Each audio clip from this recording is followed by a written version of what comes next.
Well, hi, Budget back again. Start off the story of two books. These are two books I did a couple of my first videos.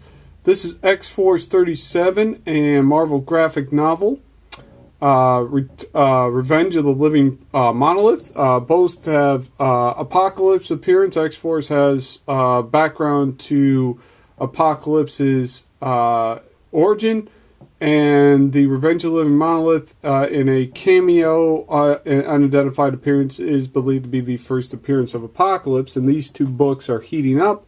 So, this is the internet, so I can claim what I want to claim, and I claim I picked these books. So, first, I have no idea if I did, but you heard it here first, at least according to me.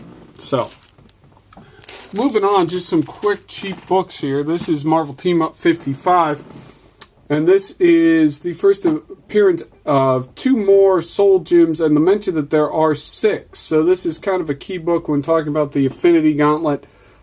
This first appearance of the Gardener has Stranger appearance. Both have Infinity Stones.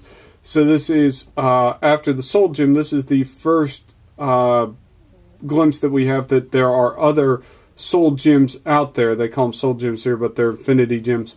So, as the movies kind of heat up and Thanos kind of heats up and the Infinity Stones heat up, this is a key book to get, and it's only like $2. So, might as well get it.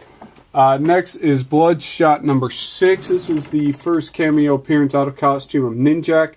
Valiant's kind of been up and down. This is a character I haven't seen get much heat. It was big in the early 90s. This was actually a really sought-after back issue in the early 90s. If you see it around, I think I got this for $2. You see it around, worth getting, worth holding on to. Next is just one of my odd character alerts. This is Peter Parker Spider-Man 23 typeface. He died in Civil War, but this was a guy who had punctuation all over his letters and stuff all over his body, and he was a vigilante, and he killed wrongdoers with like big commas and semicolons and things like that. So just a really weird character, but fun. Next is another cheap book. Got this for $4.25. Amazing Fantasy number 15, volume 2. This is the first appearance of Amadeus Cho, who was big in the Hulk books. Also has some other first appearance in it, but he's the big one. This was a hard book to find. Found it decently cheap. Again, Cho was a big character for a while, not so much. But if you happen to see it around, well worth picking up. Another odd character, but also Guardian of the Galaxy ties here, is Jack Flag. This is Captain America 434. Part of the Fighting Chance storyline where... actually, I think they were on their way to kill off Steve Rogers, but then Mark Waid took over the book, and then Heroes Reborn happened. So this Mark Grunwald storyline kind of vanished. But they were introducing all these characters who might be the next Captain America, and Jack Flag was one of them. He was really weird. He carried this boombox that shot out all kinds of things. He was, I think, enhanced by the Power Broker, so he had super human strength in invulnerability and endurance. But like I said, he ended up becoming part of the Guardians of the Galaxy. He was paralyzed after Civil War, wound up in the Negative Zone prison, rescued by the Guardians of the Galaxy. Not sure exactly what happened to him after that, but if you like weird characters and the Guardians, worth picking up. Next is Detective Comics. What number is this? 608. First appearance of Anarchy. Big in the Beware the Batman series. Actually had his own series for a while. Neat character, turns out to be just a teenage kid becoming a vigilante. He keeps popping up. So if you see this, I got this for $2. You see this, well worth holding on to. Next is JLA Avengers 1. This is just a cheap book. You can still find this for cover price, $4 or $5. This is really a big book. This is Kurt Busiek and George Perez. This was like 20 years in the making. They had Marvel and DC had an agreement to do this in the 80s.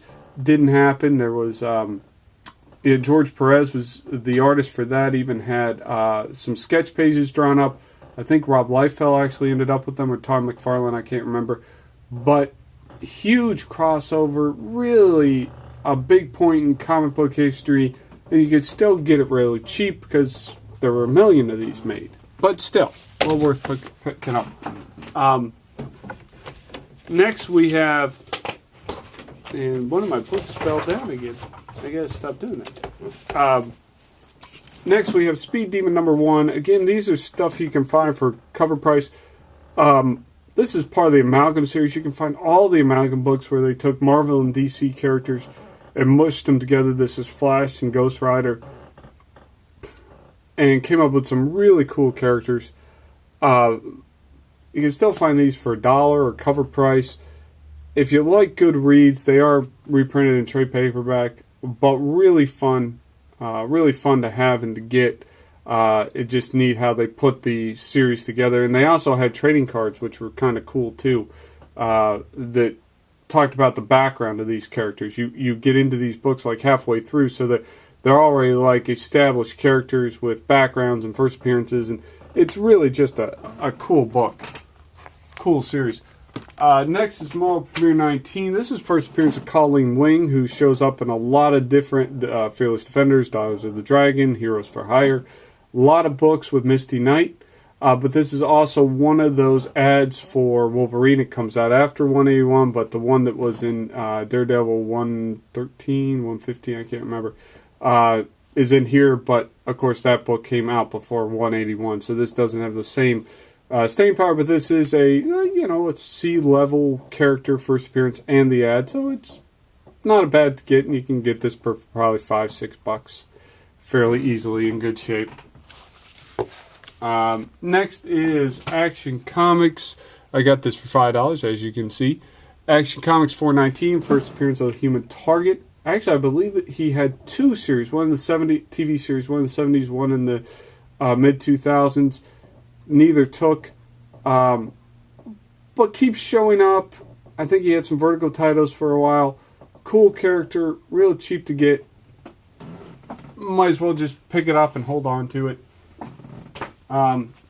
Next book, last book that fell, Doctor Strange 78.